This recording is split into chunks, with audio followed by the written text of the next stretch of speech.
What's up, everyone? My name is Untamed Mando. Welcome to my YouTube channel, or welcome back to my YouTube channel. Today, we're talking more Ahsoka. Episode 7.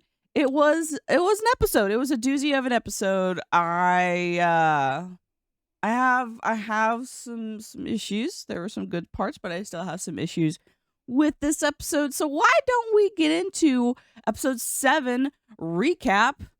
And we're going to see what all Screen Rant has to say about episode 7, because it's probably very different than what I have to say about episode 7. So let's dive in. Ahsoka episode 7 recap. The 9 biggest spoilers and ending explained. I hope that they explain this ending, because this ending got me all confused. This is the second to last episode. There's like one more episode. Anyway. Warning, this article contains spoilers. Yes, this is a spoiler-filled review, spoiler-filled warning. So if you have not seen episode 7 yet, or you do not plan on seeing episode 7, please continue watching. But if you are and you don't like spoilers, please go back to my episode 6 review of Ahsoka on my channel. So let's dive in. Let's talk about it. All the spoilers for this episode. Ahsoka episode 7 confirmed its place in the Star Wars timeline after The Mandalorian season 3, setting up the story's ending. Yep, they kind of do a throwaway line within the first 15 to 20 minutes of the episode. Trusty droid C-3PO makes an unexpected cameo in support of Hera's unsanctioned mission to Sato. So yes, the opening of this episode is we are brought to Coruscant, where Hera is being interrogated. It's what it feels like, from some of the Senate Council, and there's this one dude I wanted to punch. I wanted to just freaking punch. I wanted to punch him. Just throwing that out there. He was very annoying, and then C-3PO comes in, saves the day, and says, yes, Senator Organa sanctioned this mission, and saves the day. So that's, yeah. Ahsoka trains with Anakin Skywalker's holovids, showcasing her growth and trauma recovery, while Thrawn learns she was Anakin's apprentice. He already knew this, I thought. He what? He knew that she was Anakin's apprentice. Like Ahsoka Tano. Like, what? Why is this information he didn't already know? He knew Anakin Skywalker. He knew Darth Vader. He knew who he was. Like, he knew he was Anakin Skywalker, and if you know Anakin Skywalker, you know he had a Padawan. So I don't. That's the part that really kind of irks me, is he should already know this information. Ahsoka episode 7 is action-packed addition to the Star Wars series that seeks to set up its upcoming finale. Rosario Dawson's Ahsoka Tano has finally reached Peridia? I think that's what it's called. While Mary Elizabeth, whatever her last name, Hera, and I can say these names, I swear. Mary Elizabeth Winstead's Hera Syndulla is forced to make her case to the New Republic. This is the... Oh my God. I feel like these article writers just opened up a dictionary and they're like, this word looks cool. I'm going to try this word. So this is the penultimate episode of Ahsoka, with the finale arriving next week. Episode 7 sets up the story's ending with constant action and plenty of incredible reveals. I don't know about incredible, but...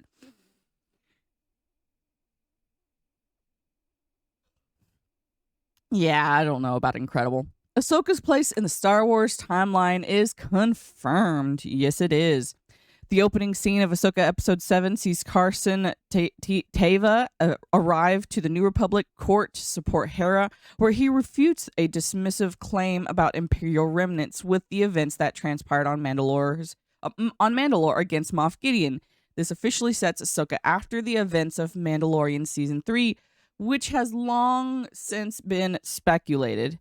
Yes, and also the senator that is currently questioning Hera, he's got to be an Imperial puppet. He's got to be an Imperial trying.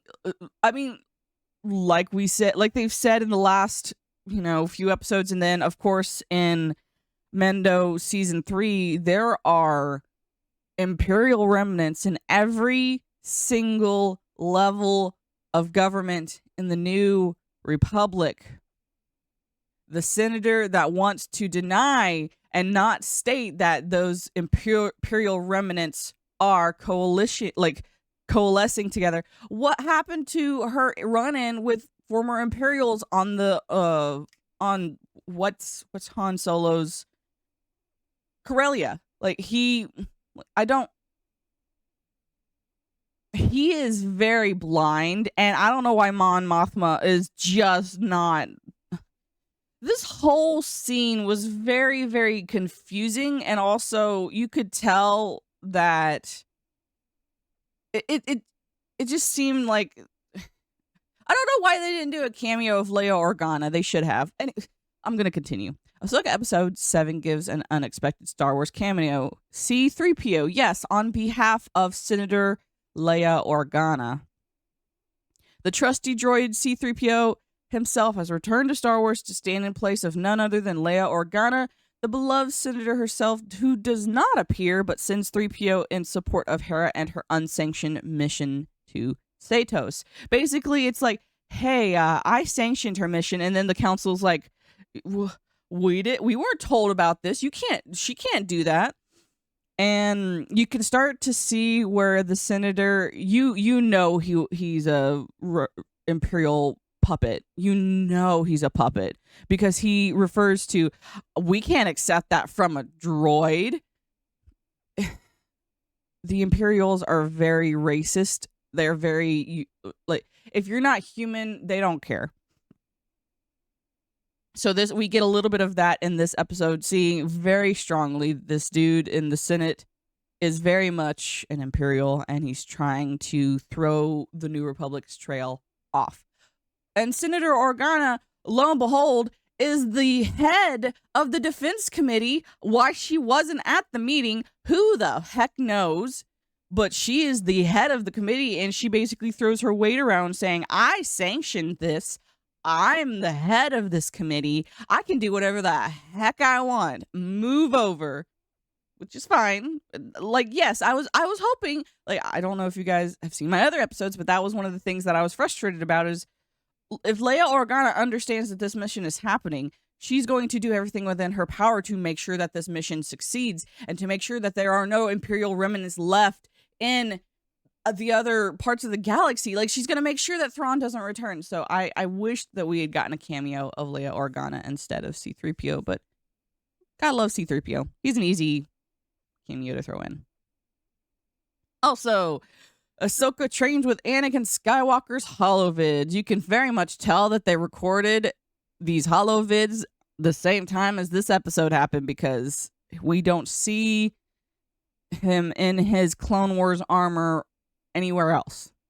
Hayden Christensen is back once again as Anakin Skywalker, and this time it's to help directly with Ahsoka's training. She reveals to Hu Yang that he recorded 20 holovids for her to train with, and Hu Yang, noting it's the first he's heard of, it shows just how much Ahsoka truly has overcome her trauma thanks to her experience with Anakin and the World Between Worlds in Ahsoka episode 5. She should have already kind of gotten through that, but sure, whatever. Thrawn learns Ahsoka is Anakin Skywalker's apprentice, which he should have already known. Grand Admiral Thrawn is one of the few who knows that Anakin Skywalker is Darth Vader, but in episode 7, he finds out that Anakin had an apprentice and that it was Ahsoka. This clearly creates some fear in him, but it also helps him to predict Ahsoka's next moves as he recalls working with Anakin and Vader, which, if he knew that Anakin Skywalker was Darth Vader, he would have known that Anakin Skywalker had a Padawan named Ahsoka. I don't understand why he's confused, or this is new information to him. This really bothers me. Grand Admiral Thrawn is supposed to be one of the most intelligent, mastermind geniuses of the Star Wars universe. His intellect is only possibly second to Darth Sidious. It's one of those things. He's supposed to be the most intelligent being in the current canon of Star Wars. There should be no new information that is being given to him. He has faced Ahsoka before. He knows Ahsoka. He knows who. I don't understand why this is new information. This shouldn't have been new information. He should have already known as soon as he says he knew Anakin Skywalker. Anakin Skywalker had a Padawan named Ahsoka Tano.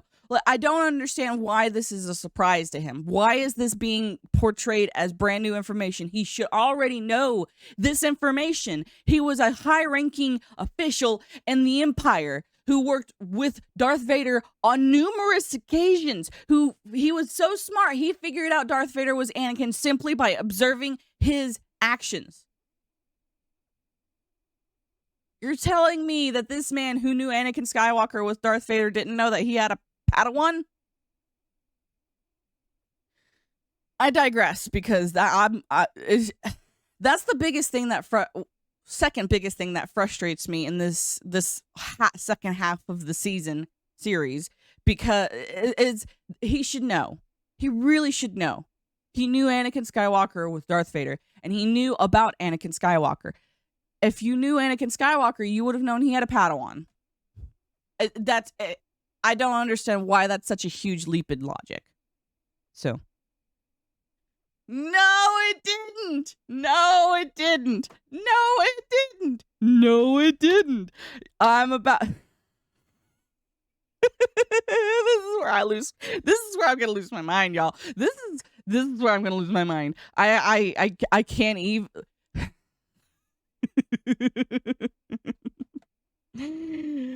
Oh, I hate this so much.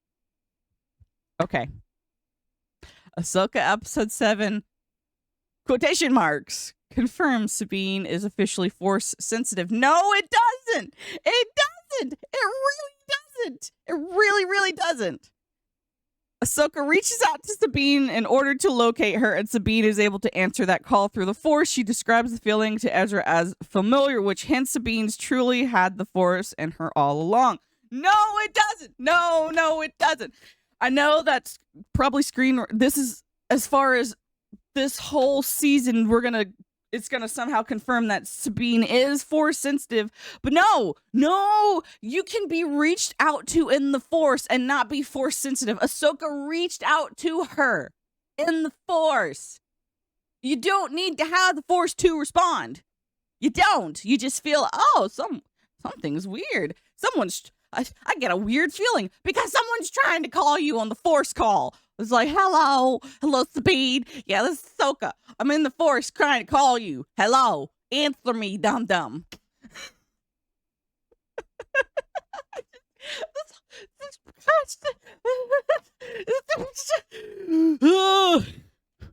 I'm gonna keep just.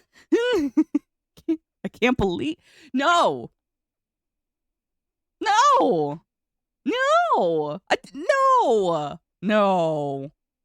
I gotta keep going, because otherwise I'm gonna stay on this forever. I'm sorry for any of you who are new to my channel and you're watching this. I just can't handle, the way that they are portraying Sabine is so diametrically opposed to who her character was in Rebels. It's not even the same person. She's just walking around with Sabine's skin, saying that she's Sabine, but she's not. As we all suspected, Baylan has his own agenda in episode 7. After his fight with Ahsoka, he just kind of goes, and walks away.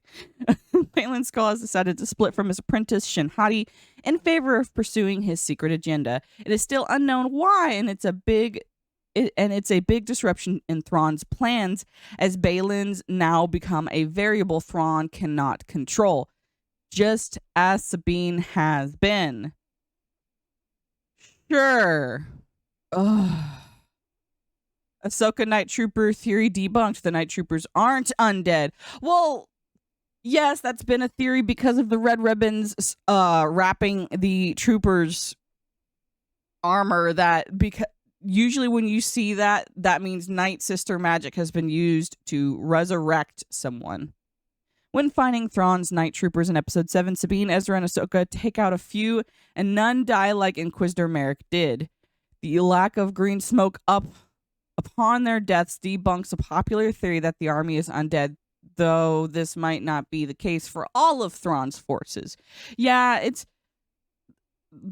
Merrick earlier in the series, like he died and disappeared in a puff of smoke. That's how you know it's Night Sister magic, is if you are undead, which I honestly believe, I truly, truly believe in my soul that they resurrected the Grand Inquisitor, because he was very similar to his fighting style and just his very, I just think it's the Grand Inquisitor that they resurrected, but that's just me. Let me know your thoughts in the comments down below. Do you think they just picked a random body that was force sensitive and a previous Inquisitor and just used Night Sister magic to resurrect him, or what? Ahsoka believes Shin can be redeemed. Yes, I can help you. She's pulling a Luke Skywalker, very much trying to... Ahsoka is supposed to be the new Luke Skywalker, and this just kind of confirms it, because she's doing a lot of the same things that Luke Skywalker would do. Like when she reaches her hand out, I can help you. That's what Luke does. He's like, I can help you. When Shin is left without forces to back her up, no Baylan to come and save her, Ahsoka offers her hand to help Sabine on the path to redemption. Instead, Shin runs away, but it's clear that Ahsoka's invitation for Shin will be considered by Baylan's apprentice, and that Ahsoka must be able to see glimpses of the light within her. Yes, because she was trained in the Jedi arts. Like, let's remember that Baylan was a former Jedi, and he is training her in the Jedi arts. Also, yay, Ahsoka and Ezra hug.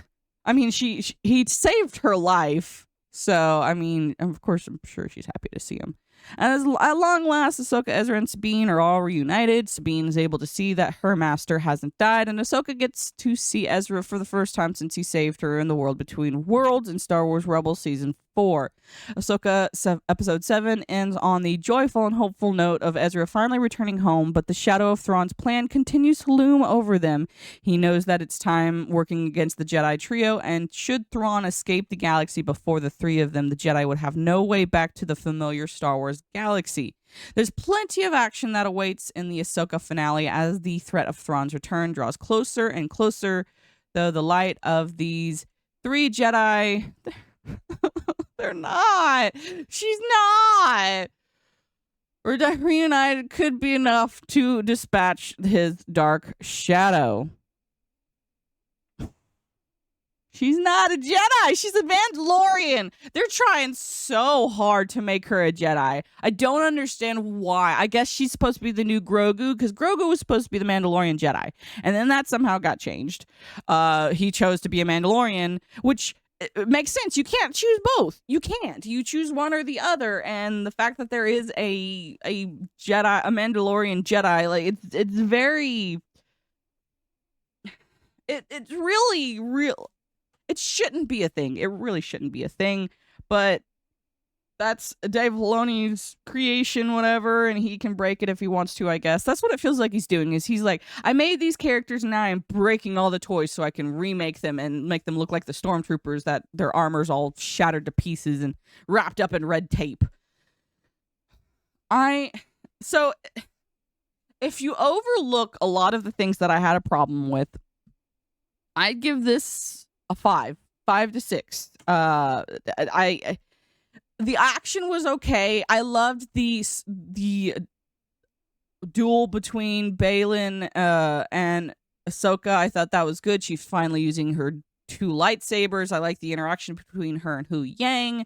I thought that there was a part where Sabine tries to hand Ezra his lightsaber back. He refuses to take it, but then later on realizes, oh, I freaking need a weapon because we're outnumbered and outmatched. And so he grabs a gun off of one of the stormtroopers and starts shooting people. And instead of using a lightsaber against Shin Hati, he just uses force.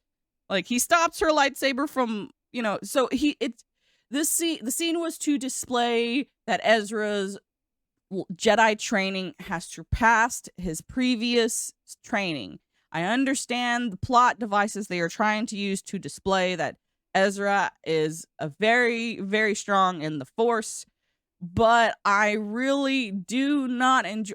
I wanted to see freaking Ezra holding his freaking lightsaber and freaking demolishing some folks. I wanted to see that, but I guess we can't really see that because that would take away from Sabine, who is supposed to be the next, who's supposed to be. That is the simple fact that they're trying so hard to say she's a Jedi because Ahsoka reached out in the Force and Sabine felt it. Sabine didn't respond. I mean, she said Ahsoka's name, but like she didn't like say anything back besides Ahsoka's name. There's so many other good parts about this episode, but I personally cannot look past the simple fact that, one, they had an opportunity to show Leia Organa in her prime. As a senator, as someone who was head of the defense committee, we had an opportunity that would have brought more people into this episode if they got to see Leia Organa. C-3PO is really cool, but he doesn't bring in the people like what someone from the original trio would do. Mando season 2 or season 1 ending, season 2, whatever, shows that. They keep name dropping her and she has influence and power, kind of. But also we see someone who is a senator who is very, very sketchy, who is very resistant to the idea of someone funding Thrawn. He is trying so hard, it's now super suspicious that he's got to be an Imperial remnant. He's got to be, and he's trying to cover his butt so that way people in the New Republic don't find out about the giant freaking conspiracy that is going on in the Imperial remnant of the New Republic. Because for some reason, people in the New Republic government thought that having Imperial remnants in every single level of government was a freaking good idea. You don't think some of them, like, if there's a whisper of Thrawn coming back, like, one thing that Mon Mothma does when everyone's leaving the hearing chambers is she asks, putting your own freaking feelings aside, how real is the threat to Thrawn? And Hera is like, prepare for the freaking worst, but hope for the best. She believes that Thrawn is a real threat. And the simple fact that people, high levels of people in the government, would look at her and say, you're just looking for ghosts. While there are Imperial remnants still running around within the high-ranking levels of the New Republic government, like, Hera uncovered a giant conspiracy on Corellia. How is that not relative? How is that not evidence stating that something is going on? But it could just be that the Imperial remnants are much more competent than New Republic because they're able to hide their conspiracy. They're not even hiding it well. Like, it's very out in the open. All of the people who are suspicious, who you think could possibly be an Imperial puppet, it's very obvious. The senator who is berating Hera with questions, the evidence that you've shown us is like a fanciful story with Jedi and non-Jedi. Who the hell are you? Luke Skywalker! Luke Skywalker! Luke Skywalker!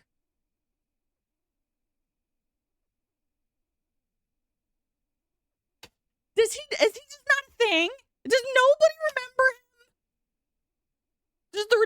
like not like he's a war hero. He's the hero who took out the Death Star twice, who brought down Darth Vader and Darth Sidious. What? I'm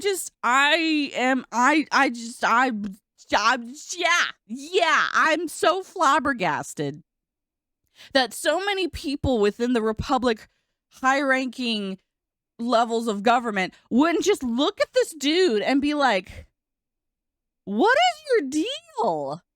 Why are you... I understand that you're critical. Yes, the evidence that she is presenting us doesn't really do her much, like many favors. But if there's an actual threat that she believes is out there, we should probably at least give her some credence. And he's like, well, she disobeyed the direct order. Yeah, it was a stupid order. And he talks about, oh, space whales. That's not real. What happened to the fleet?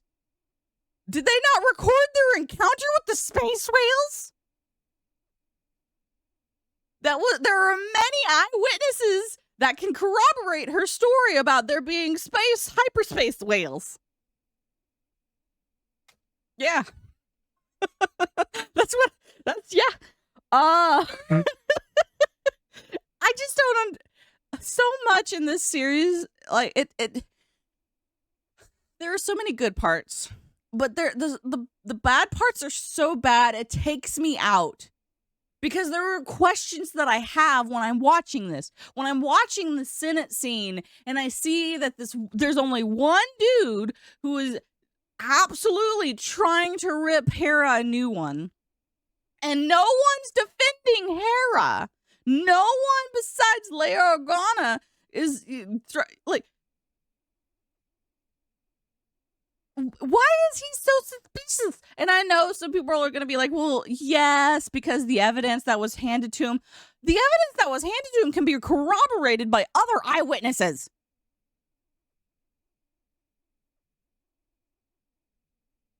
Where are the eyewitnesses for the people on Corellia? Where are the eyewitnesses who saw the space whales jump into hyperspace? Where are the people that's like, yes, Jedi are real, and you're an idiot? He's a high-ranking senator. He should know about Luke Skywalker and his Jedi Academy he's trying to start. Just be like, oh, it's one of Luke's students. Cool. He's a Jedi. Cool. Like, yeah. Those are my thoughts. I wish I had more good things to say. I mean, I thought the fight scenes were pretty good. I liked the duel between Baylan and Ahsoka. I did enjoy some of the scenes with Thrawn, very much showing his tactical prowess in this episode, but also like, I don't understand why he didn't know Ahsoka was Anakin's Padawan. He knew Anakin Skywalker, he knew Darth Vader. He knew that Anakin Skywalker was Darth Vader, and I don't understand why he wouldn't put together just on his own without somebody having to feed him the information that, oh, Ahsoka Tano is his Padawan, even though I knew Anakin Skywalker and I knew that he became Darth Vader and I knew he probably had a Padawan. There are so many questions that don't really make sense and they're not really answered. But overall, it was a fine episode. Is it the worst episode so far? No. But I feel like this being the second to last episode, it should have done a lot more to showcase some of the skills that Ezra has been in hiding for 10 years. We see him use force powers. Cool. Why can't we showcase his prowess? Why can't we showcase what he has learned and done for the past 10 years? When he asks Sabine directly, how did you get here and how are we getting home? She still dodges the question.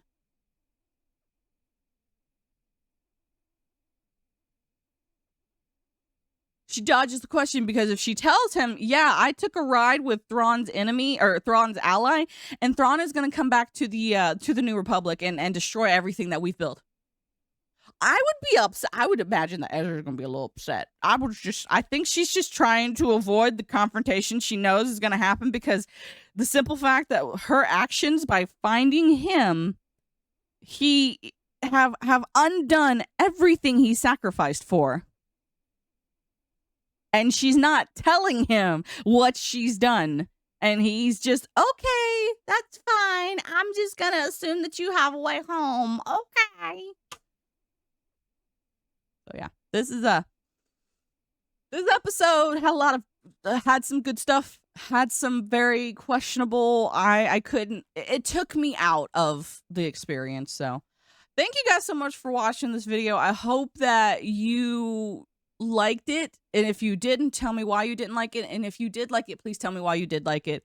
There were just too many things about this episode that took me out of the experience, but I really do hope that you guys enjoyed my video. If you've seen the episode, if you enjoyed it, let me know, and don't forget to hit that like button, hit the subscribe button, and put your thoughts down in the comment section below, because I want to hear your thoughts, because I have lots of thoughts about this episode.